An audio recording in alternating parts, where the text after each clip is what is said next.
Welcome to learning a little more about Canvas. Today we're going to be talking about the gradebook.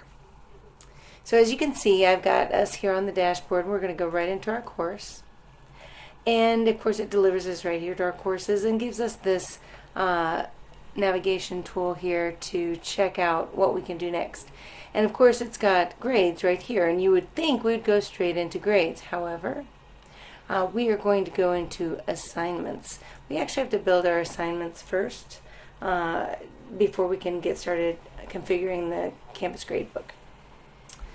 So what we're going to do, as you can see, we already have week 1 and week 2 set up for us.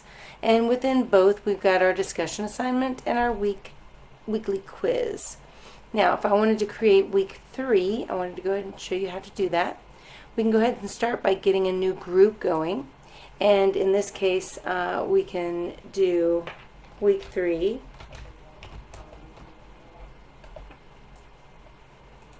Okay, and it'll go ahead and get it loaded up for us down here. And we also want to include some assignments there, so we actually can click the add here, go ahead and add the assignment this way, and we're going to go ahead and start off with our discussion. And I'm going to name it week 3 discussion, and it's worth 3 points, and we can save and publish it right away.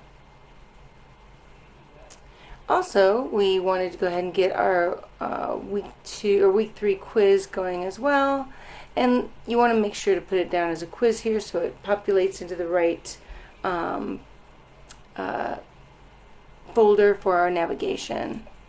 Alright, and for this one we're going to be calling it week 3 quiz. Oops. And that's for 3 points. I made that up. Alright, so that's how you simply get these loaded up like this. Okay, that is not too difficult at all. Now, in order to get a better idea of the grading system and how to work with that, you can go ahead and take a look at the grades now, and let's see what it's showing us. It's going ahead, we only have one test student in place right now, but this is going to go ahead and show us there we go. We've got our discussion week 1, our discussion week 2, and discussion week 3.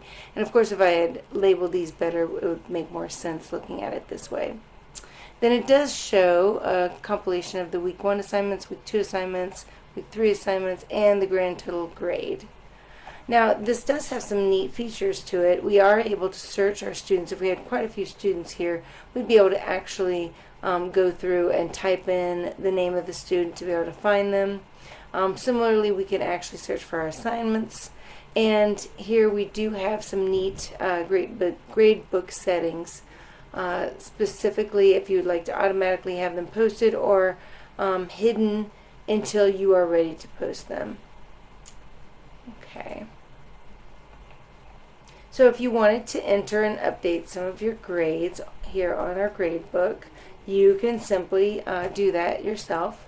You can actually type in the amount. In this case, I didn't have any points assigned.